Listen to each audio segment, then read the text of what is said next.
Breaking Jain news.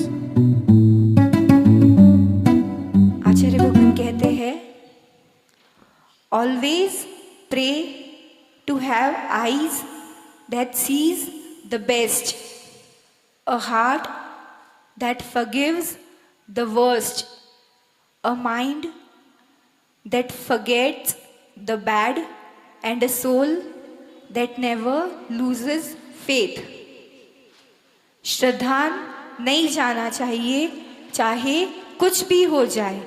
आज की युवा पीढ़ी को हर चीज़ में जिज्ञासा होती है, हर बात में डाउट होता है कि ये कैसे है, ये क्यों है, जो शास्त्रों में लिखा है वो सच्ची भी है क्या, जो गुरु कर रहे हैं वो सही मार्ग है क्या, वैसे ही करना चाहिए, खुद को कष्ट दे रहे हैं तो क्या ये सही है क्या, या फिर जो शास्त्रों में लिखा है कि ऐसे ये पर्वत है तो ऐसे ऐसे पहले आचार्य होते थे, ये सारी बातें सच्ची है क्या। तो समंतभद्र स्वामी ने पहले ही जान लिया था कि ऐसे आगे का काल आना है, ऐसी पीढ़ी आनी है। उन्होंने आप्तमीमांसा ग्रंथ में 5वें श्लोक में कहा था, सूक्ष्मांतरित दूरार्था प्रत्यक्षा कस्यचित् यथा अनुमेत्वतो ज्ञाग्निर्दिति सर्वज्ञ संस्थिति।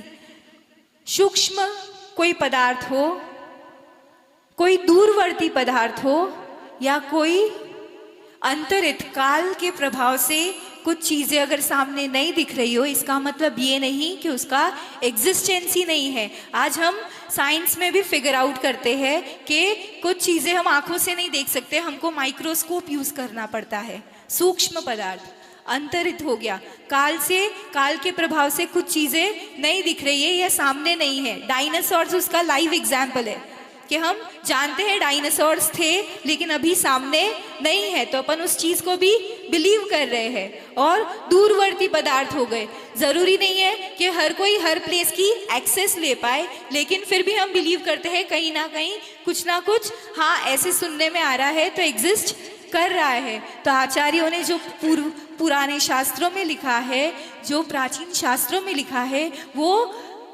सर्वथा सत्य ही है, क्योंकि उन्होंने केवली के ज्ञान से वो सारा ज्ञान प्राप्त किया है। कहीं ना कहीं अपने अवधि ज्ञान से, मनपर्याय ज्ञान से पूर्व अपनी पर्यायों को जाना है, और वो सारा ज्ञान हमारे लिए शास्त्रों में लिखा हुआ है। आज हम उन शास्त्रों को पढ़ने में समर्थ नहीं हो पाते हैं। कहते हैं ये पृथ्वी जो है ना, ये ऑलमोस्ट मोर देन 70% पानी से भरी हुई है, खाली 30% 27% लैंड है, फिर भी हमें पानी की कमी महसूस होती है। अगर बारिश नहीं आती तो हम लोग बेचैन हो जाते हैं, व्याकुल हो जाते हैं कि पीने का पानी कहाँ से आएगा, बारिश नहीं आ रही है। उसी प्रकार हम सभी जीव द्रव्य है, ज्ञान से ओतप्रोत है, कण कण में ज्ञान समाहित है, लेकिन फिर भी गुरुवाणी आवश्यक होती है कि उस ज्ञान को सही दिशा दे पाए, उसे एक सम्यक्त्व रूप में परिणत कर पाए। आज किशनगढ़ वालों का असीम सौभाग्य है, जहाँ वागड़ की धरा प्यासी बैठी है, वेट कर रही है आचार्य भगवान कब आए। जितनी बार आचार्य श्री का उस वागड़ प्रांत से विहार होता है ना, चाहे कोई स्टेट क्रॉस कर ले या उसी स्टेट में अलग अलग प्लेसेस पे पहुंच जाए, पर अगर वो प्रांत से बाहर विहार कर लिया ना, तो वो पूरा प्रांत इतना आकुल व्याकुल हो जाता है, उनको कैसे भी करके आचार्य श्री को उनके पास वापस लाना ही है। इसी श्रृंखला में यहाँ किशनगढ़ वालों को चातुर्मास तो मिल गया, लेकिन वागड़ वालों ने फिर से पीछे नहीं रहने का निश्चय कर लिया, और जैसे ही यहाँ चातुर्मास का समापन होना है तो सीधा 25 से 22 नवंबर चित्तौड़गढ़ में प्रतिष्ठा होनी है, और तुरंत ही 2 से 7 दिसंबर अरनोद, ये अब वागड़ के धीरे धीरे पास ही जाने की श्रृंखला शुरू हो गई। 2 से 7 दिसंबर अरनौद की प्रतिष्ठा, 11 से 15 दिसंबर मुंगाना की प्रतिष्ठा, साथ में ही बीच में नरवाली में एक वेदी प्रतिष्ठा होनी है, फिर जनवरी में पाड़वा की प्रतिष्ठा सागवाड़ा की जो वो बिल्कुल पास है, और 16 से 21 फरवरी दाहोद की प्रतिष्ठा। अगर बड़ौदा वाले जाग गए, उनका जो कार्य थोड़ा बहुत बाकी है वो संपन्न हो गया, तो दाऊद के आगे बड़ौदा की प्रतिष्ठा होनी है। और फिर वापस वागड़ वाले चूकने नहीं है, गुजरात से कैसे लाना है, तो मार्च एंड और अप्रैल में वली प्रांत की प्रतिष्ठा। ऐसा एक गांव जहां 30 जैनियों के घर है, 30 से 35, और सभी मुंबई सेटल हुए। लेकिन जब आचार्य भगवान का वहां प्रवेश हुआ तो उन्होंने जो संघ सारथी के चौके चलते हैं ना, जो संघ की सेवा में सदैव उपस्थित रहते, उन सारे चौकों को बंद करवा दिया और वो सारे के सारे 35 घर खुले, सभी मुंबई से आए थे और सबने अपने अपने चौके लगाए और घर घर पूरे संघ का पड़घान किया। ऐसी वो वली नगरी की प्रतिष्ठा, उसके बाद आगे बोरी गांव की प्रतिष्ठा, और फिर मई में उदयपुर में 2-2 प्रतिष्ठाएं संपन्न होनी है आचार्य भगवान के कर कमलों से। ये चेतन तीर्थ है, चेतन भगवान है, जगह जगह उपस्थित नहीं रह सकते, तो इनके ही कर कमलों से इनके भक्तगण प्रतिष्ठा करवा लेते हैं, पत्थर को भगवान बना देते हैं कि आप तो नहीं हो, लेकिन आपके हाथों से संस्कारित की हुई प्रतिमा जो होगी, हम उसी में आपको, आपकी उपस्थिति को, प्रेजेंस को मानकर उसकी पूजा करेंगे।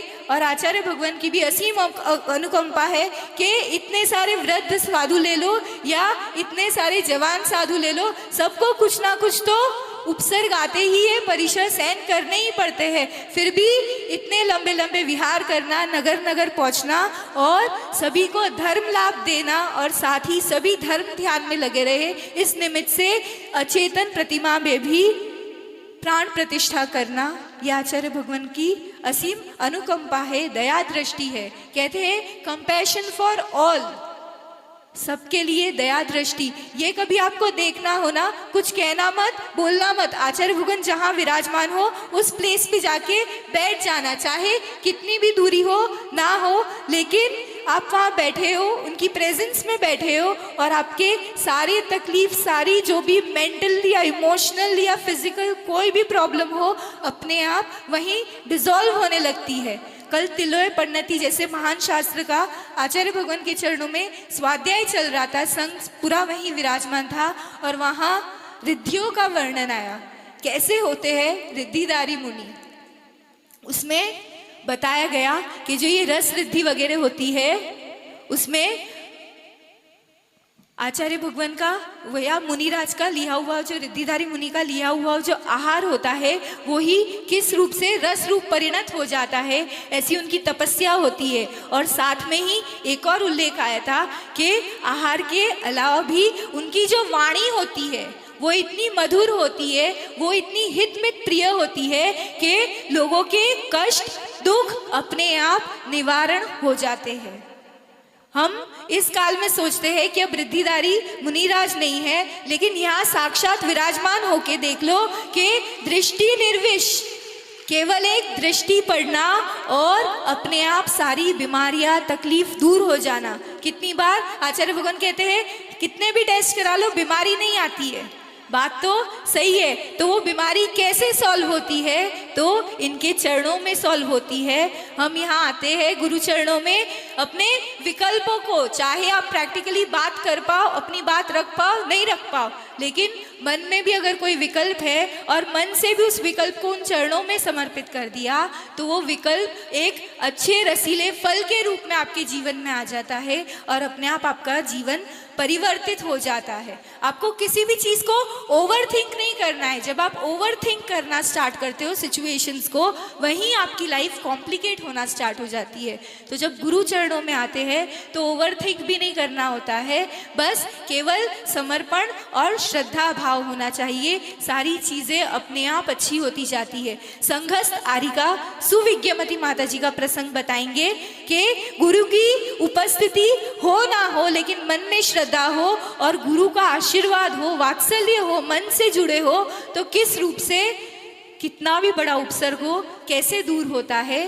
कहते हैं अभी पिछले साल की ही बात है, बहुत पुरानी भी नहीं, आचार्य भगवान के पास उनके साथ जो दीदी है उनके थ्रू फोन से मैसेज पहुंचा कि माता जी के पेट में बहुत दर्द है। जिस स्थान पे थे वहाँ के डॉक्टर ने थोड़ा टेस्ट वगैरह किए, चेकिंग की, तो अपेंडिक्स की आशंका हुई। टेस्ट करवाए तो पता लगा कि बिल्कुल 1 पॉइंट से कम है। अगर 1 पॉइंट और बढ़ गया तो वो पेट में फट जाएगा, जहर फैल जाएगा और बिल्कुल प्राणनाशक भी हो सकता है। पूरी समाज पीछे लग गई, डॉक्टर पीछे लग गया। आप एक इंजेक्शन तो ले लो, इतनी आपको पीड़ा है, इतनी आपको अस्वस्थता है, आप एक इंजेक्शन ले लो, एक बार पीड़ा शांत हो जाए, फिर आगे का अपन देखते हैं। माताजी समायक में चले गए। उन्होंने समायक के पहले उस डॉक्टर को एक ही जवाब दिया कि हमारे डॉक्टर के पास हमने मैसेज पहुंचा दिया है, हमारा स्वास्थ्य तो अपने आप ही सही हो जाएगा, हमको आपकी आवश्यकता नहीं है। यहाँ आचार्य भगवान के चरणों में मैसेज आया। आचार्य भगवान ने अपनी बात को बताया कि आप ऐसे ऐसे करो, इस तरह से भगवान के जाप करो, पाठ, ये वाला पाठ करो, कुछ नहीं होना है, स्थान परिवर्तन करो। और वहाँ से माताजी ने विहार कर लिया, क्योंकि समाज भी बहुत पीछे लगी थी कि आप तो ऑपरेट करवा लो, हॉस्पिटल चले जाओ। और माताजी अपने संयम में दोष नहीं लगाना चाहती थी। ये बहुत अमूल्य निधि है जो गुरु के कर कमलों से मिलती है। हम सोचते हैं गुरु हमें क्या देंगे, लेकिन जो देते हैं वो दिखता नहीं है, और जिसको मिलता है वो उस चीज को अगर झेल ले, उस श्रद्धा से निभा ले, तो छोटी मोटी चीज क्या, भव से भी पार होने की सामर्थ्य उसमें पैदा हो जाती है। स्थान परिवर्तन किया, यहाँ से भी आचार्य भगवान ने आशीर्वाद के फल भिजवाए थे। और जो यहाँ से गए और जो दूसरे स्थान पे गए थे, वहाँ के दूसरे डॉक्टर को वापस पूछवाया, चेक किया। एक आयुर्वेदिक डॉक्टर भी वहाँ पे उपस्थित हुए। उन्होंने तो चेक करके ही बोल दिया कि आपके तो कुछ नहीं है, कहाँ है अपेंडिक्स, कुछ हाथ में नहीं आ रहा है। फिर भी सेटिस्फैक्शन के लिए डॉक्टर्स ने टेस्ट वापस किया तो कुछ नहीं था, कुछ भी नहीं था। वो पिछले गांव की समाज दौड़ती हुई आई कि ये कैसे हो गया, तो ये सब झूठी बात है। और वो ही डॉक्टर, वो जो जिसमें अपेंडिक्स की रिपोर्ट है, वो हाथ में लेके वो माताजी के सामने बैठा है कि आपकी रिपोर्ट है, आपके ही टेस्ट है। तो वो बाद में बता रहे दूसरा डॉक्टर कि ये भी इनकी रिपोर्ट है और इनके ही टेस्ट है। और फिर उस डॉक्टर को भी भरोसा हो गया, विश्वास हो गया, और बोले हम तो क्या ही डॉक्टरी करेंगे पढ़ पढ़ के, हमको आपके डॉक्टर के पास ले जाओ। इतनी श्रद्धा, इतना विश्वास गुरु के प्रति पास में नहीं है, प्रत्यक्ष रूप में भी नहीं है, लेकिन केवल स्मरण मात्र, उनका आशीष मात्र। यहाँ से कैसे पहुंची होगी? फिजिकली आशीर्वाद दिया क्या, हाथ को सिर पे रखा, पीछे लगा दी, कुछ नहीं। केवल एक जो टेलीपैथी होती है ना, आचार्य भगवान बोलते हैं, वो टेलीपैथी से कनेक्ट हुए, उनको वहाँ आशीर्वाद मिला। और वो आशीष इस रूप से आज एकदम प्रसन्नचित और बिल्कुल निर्विघ्न रूप से उनकी साधना चल रही है, बिना किसी परेशानी या रोग के।